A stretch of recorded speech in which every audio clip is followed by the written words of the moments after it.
Inamin ni Pangulong Noynoy Aquino na pinayuhan niya si LTO Chief Virgie Torres na bumaba na sa pwesto.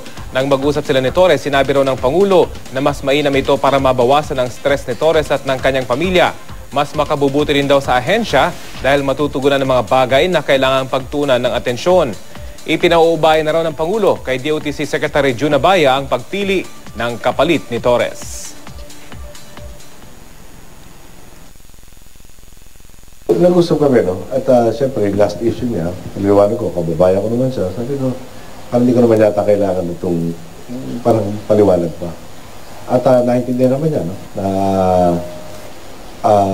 ito na yung better route, eh. Less stress for her, less stress for her family, at saka baka better for the agency na it attends to everything it has to attend to. Rather than, di ba, maski pa paano madadivert yung focus at yung attention. So, I don't think I forced her.